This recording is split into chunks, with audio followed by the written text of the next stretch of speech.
Ujú.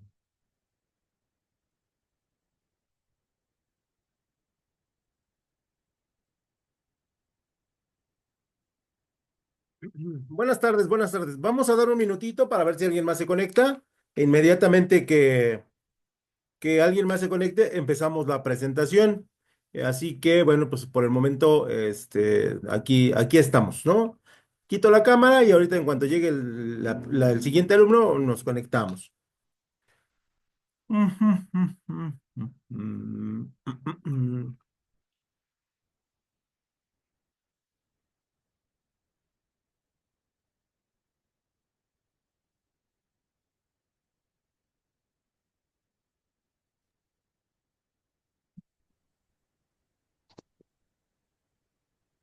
Esperamos a ver.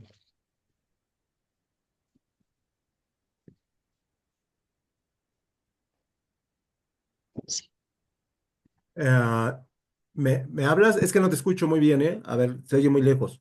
Pero si no, ahorita me comentas. Bueno, pues vamos a iniciar. Voy a compartir mi pantalla.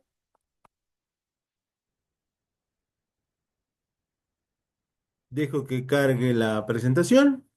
Y perfecto. Bueno, pues vamos a iniciar el día de... Ahí está. ah, ahí está. No, ahí está. El día de hoy vamos a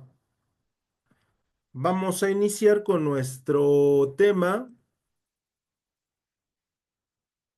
que se conoce como la empresa. En la plataforma está un video un poquito más extenso con unos puntos añadidos. Esta presentación es como para los 40 minutos y si es que tienen alguna duda. Entonces, a partir de ahí, bueno, pues si la ven un poquito diferente en cuanto a que no trae todo el contenido de la del video, es por esa situación. ¿Vale? La idea es que primero vean el video en su plataforma y luego aquí platicamos un poquito acerca de los diferentes temas y si tienen alguna pregunta, bueno, pues que nos dé tiempo de poderla resolver. Y también, bueno, el hecho de que les haya mandado los resúmenes también implica que, bueno, haya un conocimiento ya sobre de lo que vamos a hablar. Bueno, una vez hecha la introducción de cómo es la dinámica que tenemos que utilizar, estaríamos hablando que el día de hoy vamos a hablar de algunas características, evidentemente no todas, del concepto de las empresas.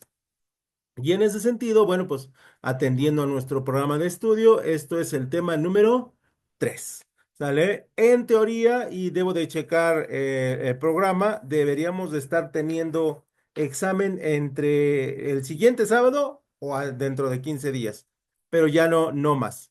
Pero lo checo y les comento por el grupo de WhatsApp. Entonces, les decía, este es el tema número 3. Y bueno, el primer punto que vamos a tocar del concepto de la empresa serían los elementos que componen a una empresa.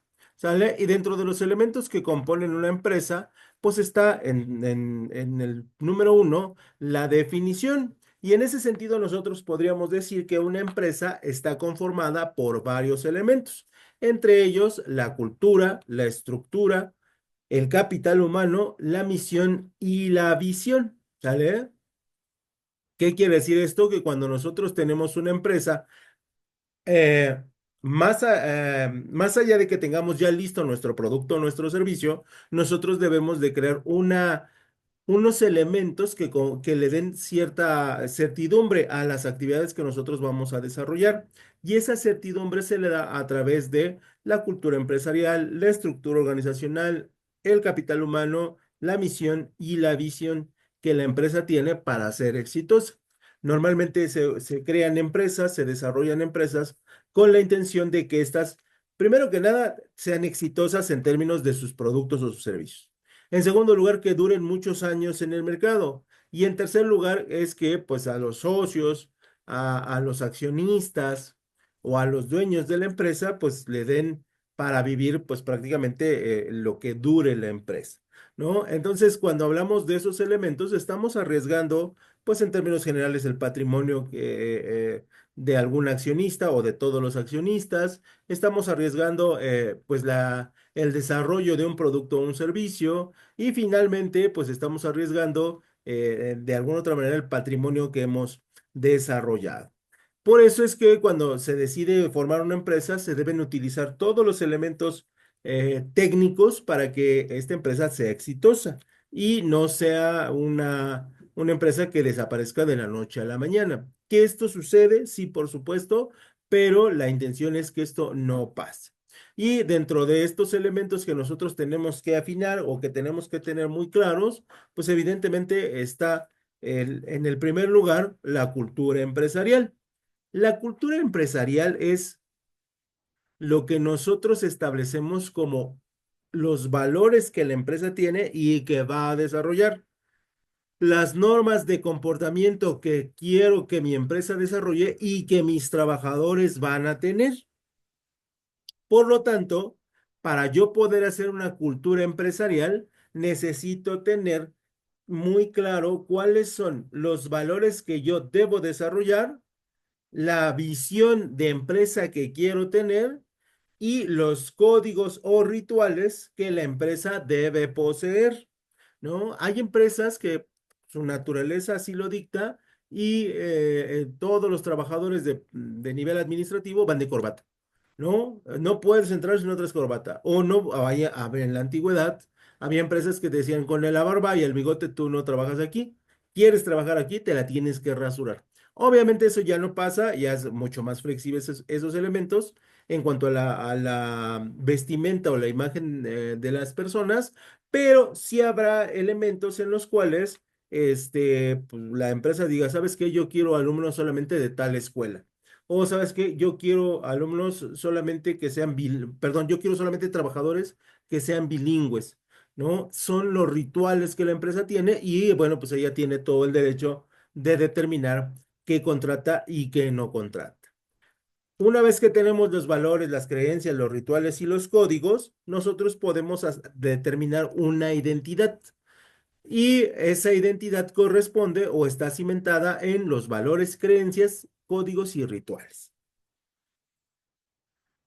La identidad tiene que ver con la percepción que el consumidor tiene de la empresa.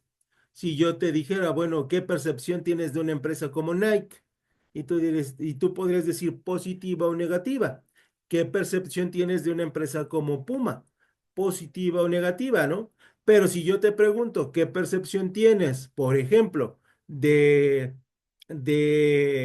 no sé, el metro de la Ciudad de México?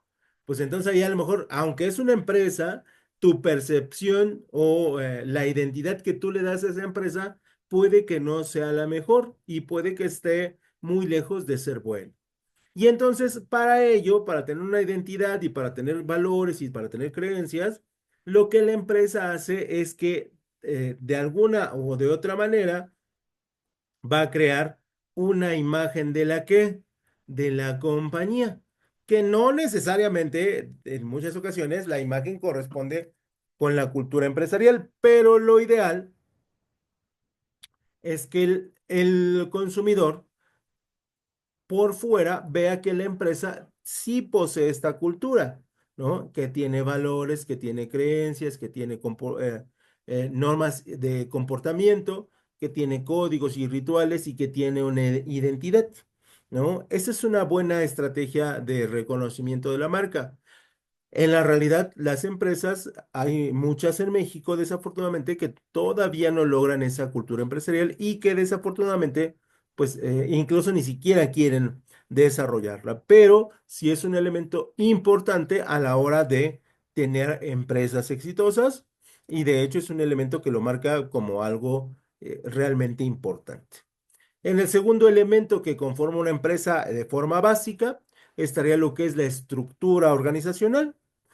Y cuando hablamos de la estructura es, digamos que la forma,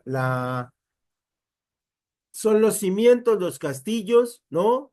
Las traves que sostienen a una empresa.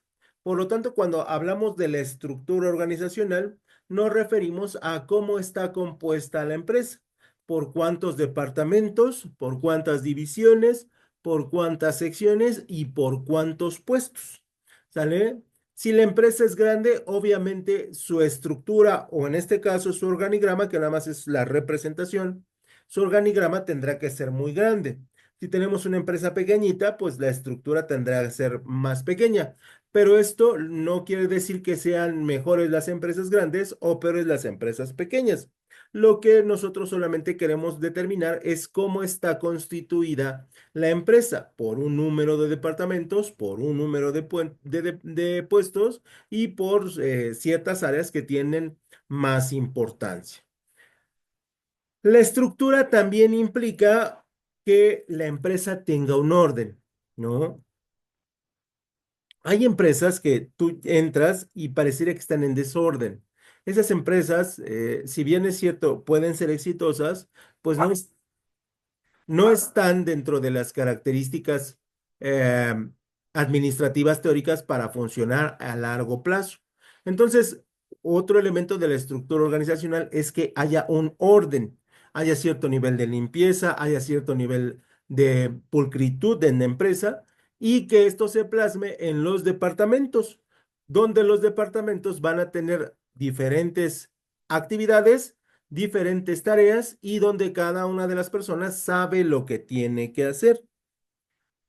Y esto sí puede variar porque hay empresas grandes que tenemos personas que realmente no sabemos lo que hacen, no sabemos en qué trabajan, pero, y aparte, son personas que cobran muy bien. Esto se da mucho en los gobiernos federales, en los municipales, en los estatales, donde la estructura es tan grande, o los puestos son tan grandes, que vemos gente que realmente va, viene, pero nunca está trabajando, nunca se ve que esté trabajando. Eso no quiere decir que no trabaje, pero sí, en las empresas más grandes, a veces la designación de tareas o actividades de repente nos falla, ¿no? Y no debe de ser porque al final la empresa le está pagando un salario. Y finalmente, una estructura va a tener un número o va a estar determinada por la jerarquía. La jerarquía está determinada por el nivel de autoridad y de responsabilidad que tiene la persona, ¿no? Por ejemplo, en este caso, el señor de la limpieza tiene un nivel de autoridad. Sí, claro que sí, ¿no? Y puede llegar a la oficina y decirnos, ¿me podrían dar 10 minutitos para limpiar su escritorio? Y lo más seguro es que nosotros digamos, sí, claro que sí, adelante. Y bueno, en ese momento está aplicando un cierto nivel de autoridad. Pero si lo comparamos con el otro extremo, que sería el director general podría llegar a tu lugar de trabajo y decirte, oye, ¿sabes qué? Necesito platicar contigo. Lo más seguro es que, entendiendo quién es, tú dejes todo el trabajo y vayas y lo atiendas, ¿no? Digas, no, sí, señor. Y ahí se queda plasmada la jerarquía organizacional, donde la jerarquía se plantea por el nivel de autoridad que tiene la persona y el nivel de responsabilidad que tiene la persona. No importa el puesto, todos van a tener un nivel de jerarquía y de autoridad, pero pues obviamente para separarlos entre puestos, departamentos y entre la empresa, pues nosotros decidimos o se decide técnicamente que haya ciertos niveles de jerarquía, ¿no? E incluso la jerarquía también en las empresas se puede construir a través del tiempo, ¿no? O sea, ya cuando nosotros vemos trabajadores con 10, 15 años, pues obviamente se les tiene cierto respeto, se les tiene cierta consideración, porque bueno, pues han tenido ahí un largo periodo de tiempo y eso les da también cierto nivel de jerarquía. En tercer lugar, no puede faltar, podemos tener el local, podemos tener nuestra cultura, podemos tener eh, las computadoras, las oficinas, y todo muy bien ordenado, pero nos hace falta pues el capital humano, ¿no? Y para poder acceder al capital humano, nosotros tenemos que verificar, primero que nada, para poder dejar lo que ingrese como trabajador, cuáles son sus habilidades, ¿no? Pueden ser habilidades técnicas o habilidades teóricas, pero finalmente habilidades. ¿Cuál es su experiencia en términos de trabajos similares al que nosotros estamos ofreciendo? ¿No? Y cuál es su formación profesional. En algunos trabajos se requerirá que el trabajador tenga una licenciatura o una ingeniería, ¿no? En algunos trabajos se va a requerir que tenga un posgrado.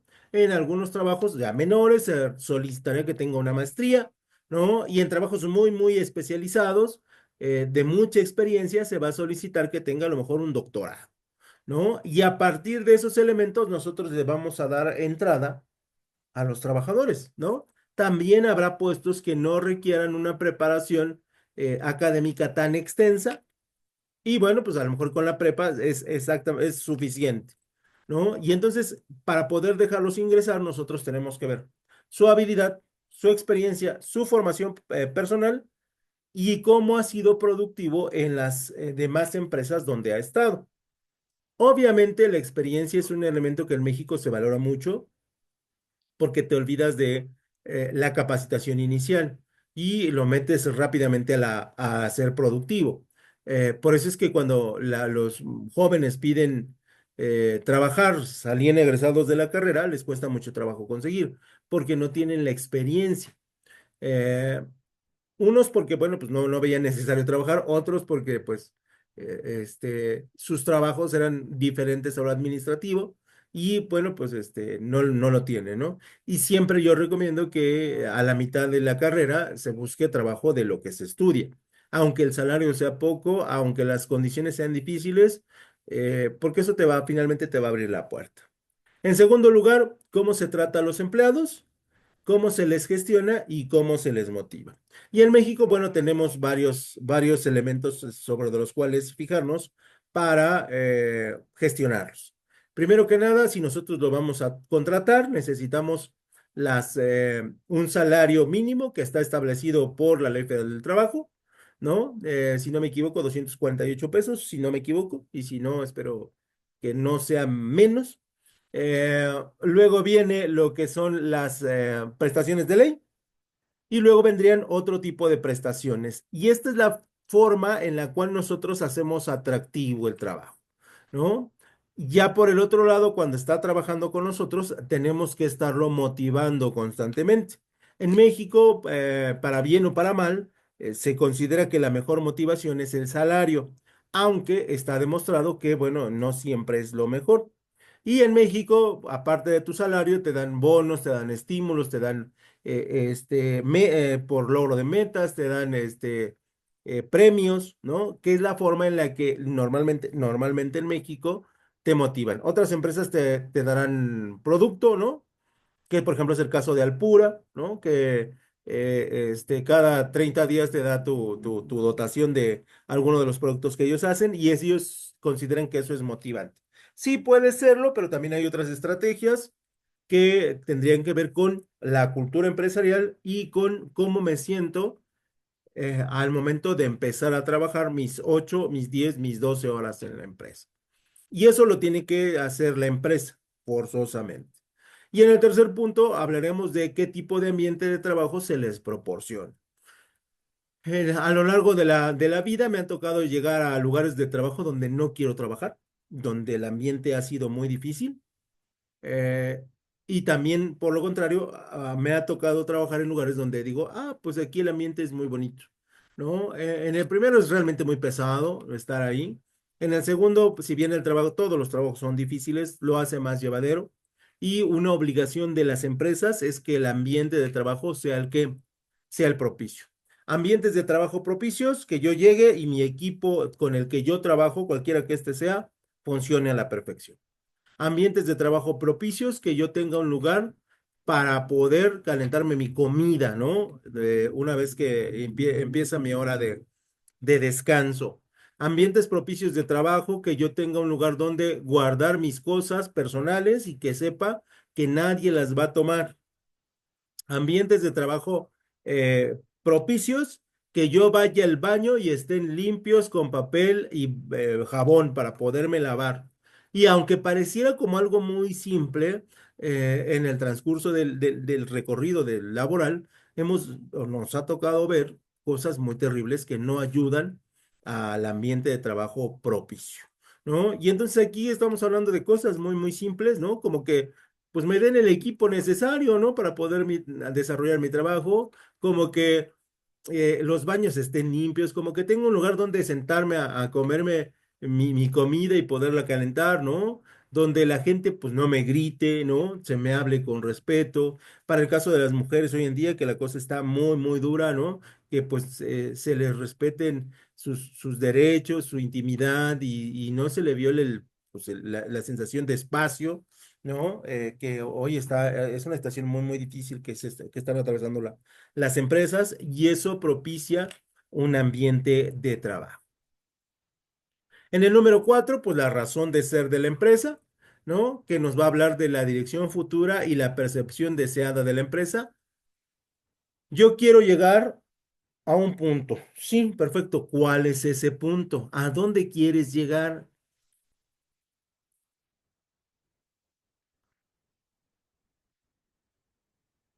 Y siempre en las empresas hay que definir a dónde se quiere llegar.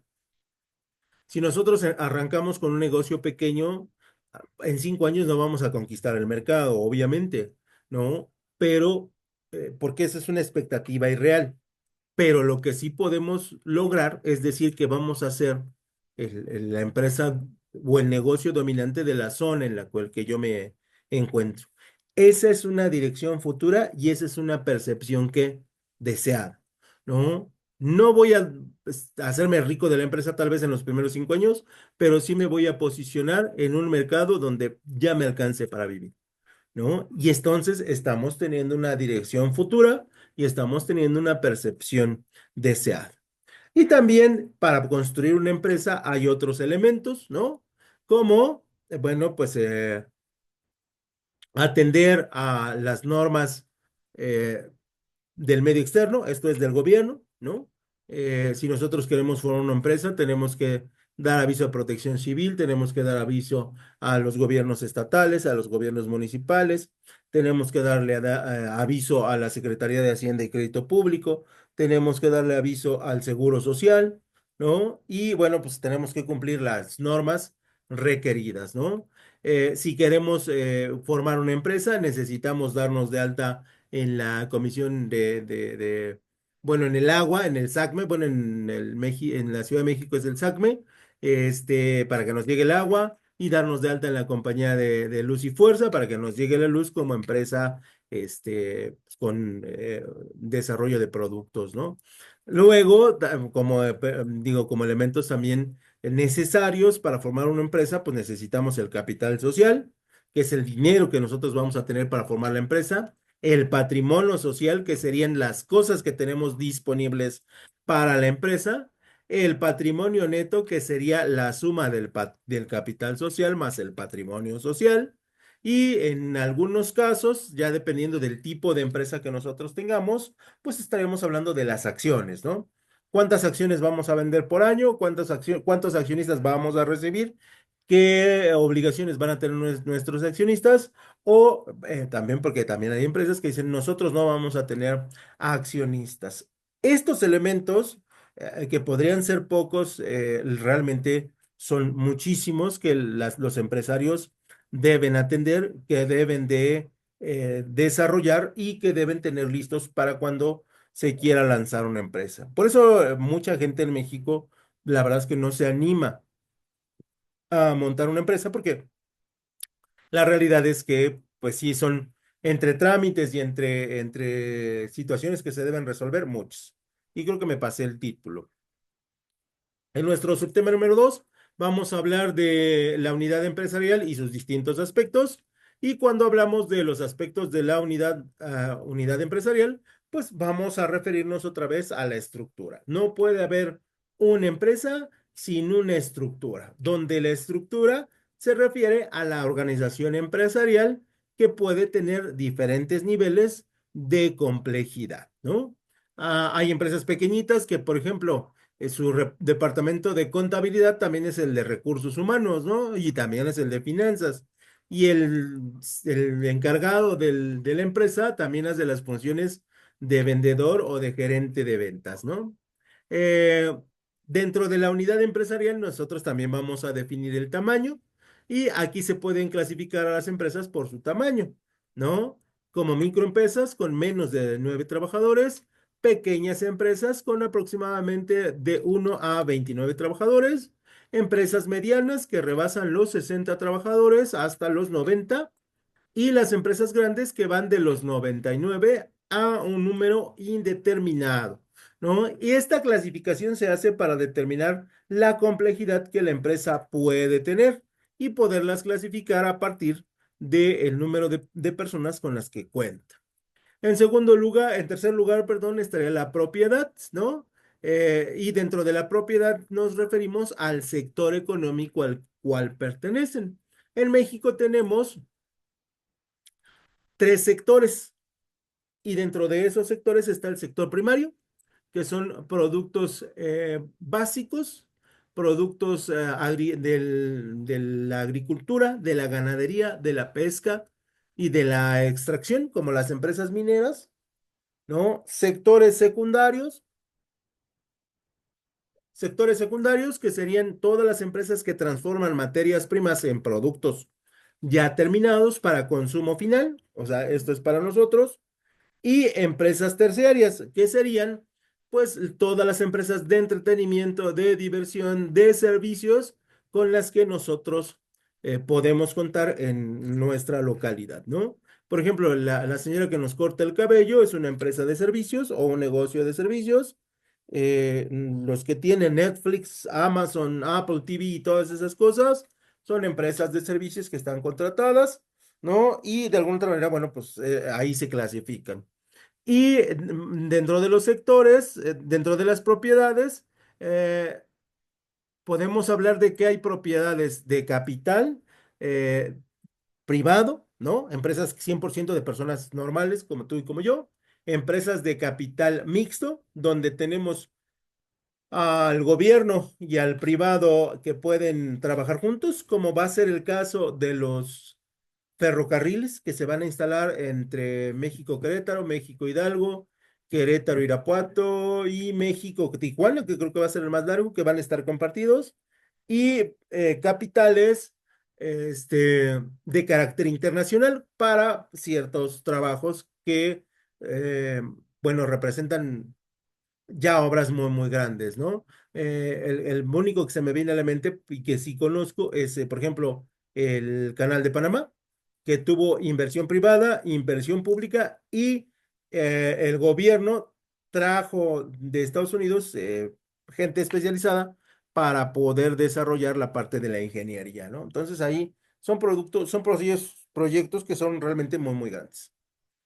Eh, Otra parte de la unidad empresarial tiene que ver con los productos o los servicios, donde, bueno, pues cuando hablamos de un producto es la transformación de materias primas en elementos funcionales, ¿no? Como todos los productos que nosotros podríamos tener a la mano, ¿no?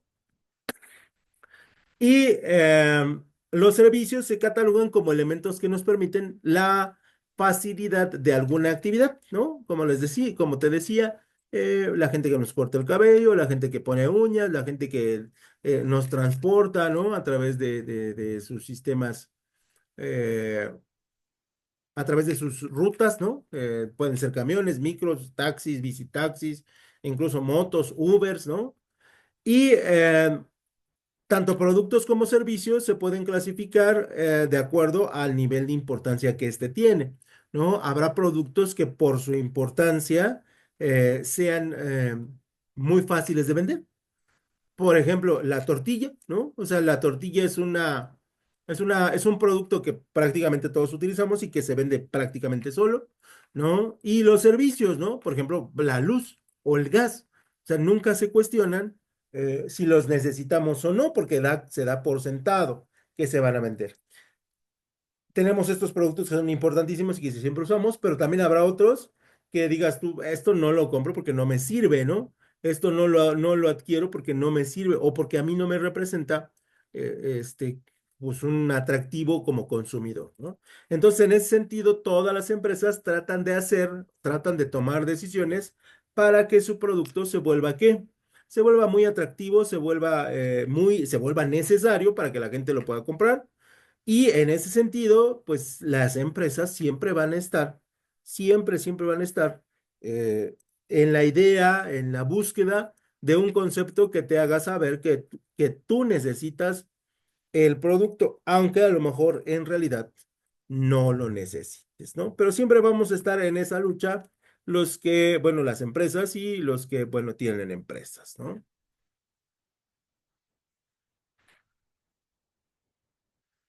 Y como tercer subpunto, hablaremos de los fines de la empresa y cuando hablamos de los fines de la empresa, primero que nada nos tendremos que referir al empresario, ¿no? Y el empresario es aquella persona que impulsado por el deseo de ser independiente, eso es importante, ¿no?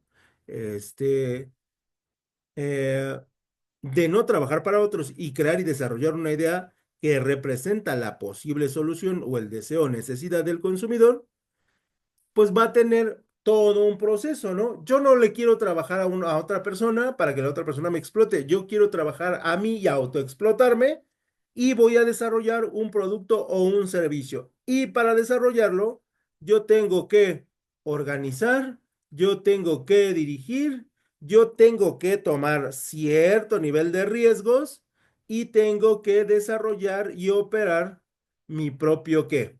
Negocio, ¿no?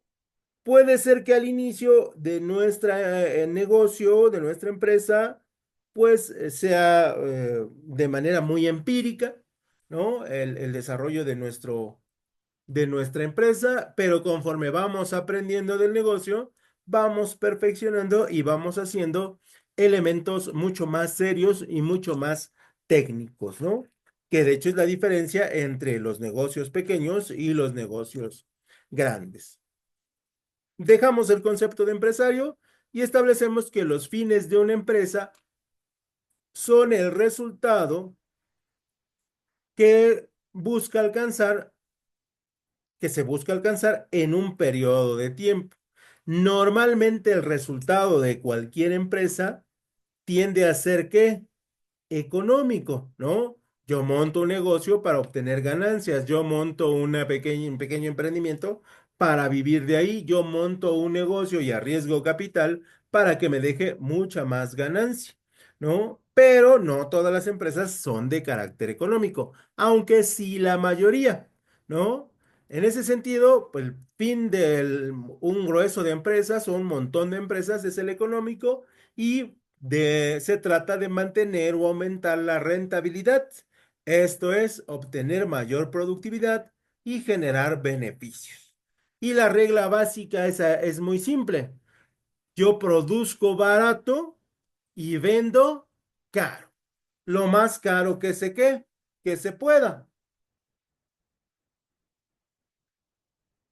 Yo compro un kilo de masa, me pongo a hacer quesadillas y esas quesadillas a mí me cuestan 7 pesos. Y entonces lo que hago es venderlas ¿en qué? En 16, en 18, ¿no?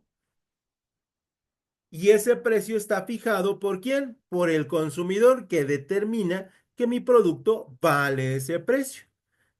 Pero yo trato de fabricar mi producto a un precio bajo y venderlo a un precio caro. El segundo tipo de fines serán los sociales, donde vamos a mejorar la reputación social. Esto es, el nombre de la compañía te va a sonar a que, es una empresa buena, ¿no?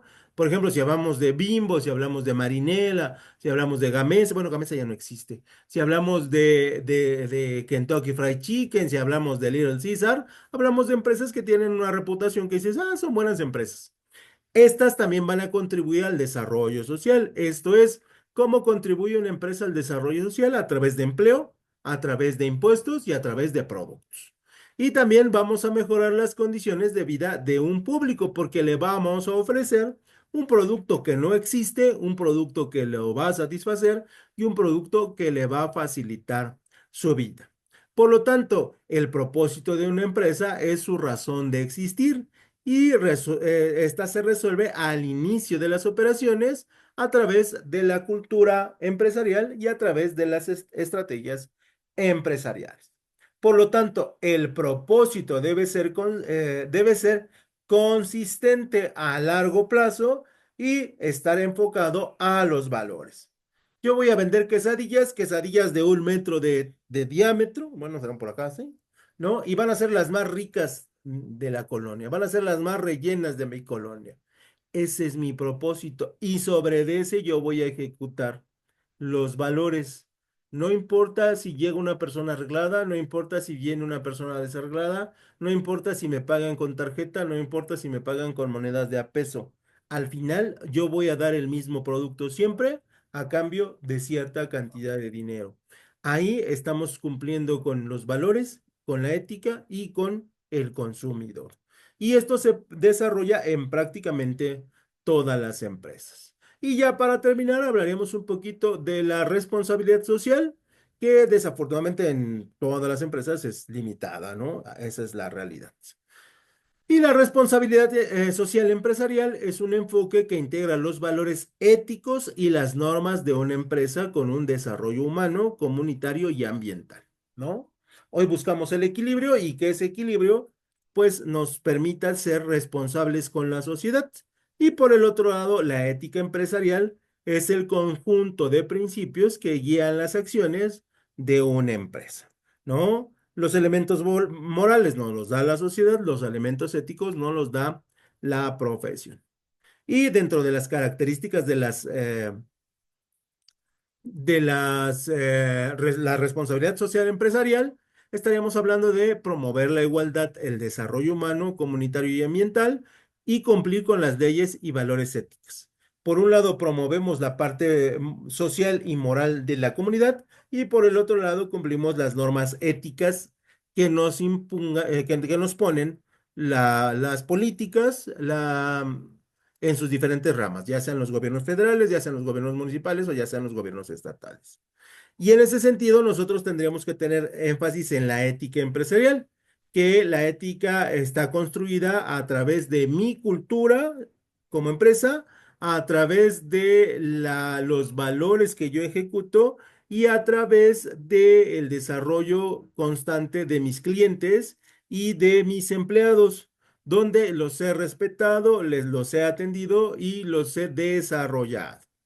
Y desafortunadamente en México no tenemos todavía muy claro o no podemos ejecutar la ética en los negocios porque todavía padecemos muchos elementos donde pues por dinero nos dejamos corromper, ¿no? Todavía, ya cada vez es menos, seguramente en el futuro será muchísimo menos, pero todavía lo padecemos. Así que eso sería todo por mi parte. No sé si tengas alguna duda, algún comentario, algo que quieras comentar, este, antes de que se acabe el tiempo, porque me quedan 2 minutos.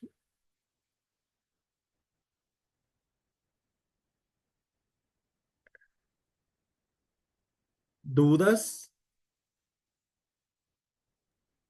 Todo muy bien, profesor. Muchas gracias. Perfecto. Bueno, entonces, nada más reiteramos. Excelente.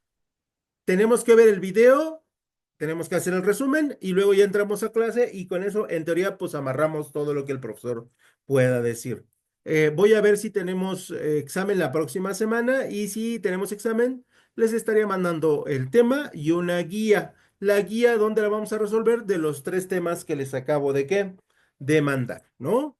Y bueno, pues eso sería todo por mi parte. Te agradezco mucho, José, y nos vemos el próximo sábado. Gracias, profesor. Excelente domingo. Gracias. Hasta luego.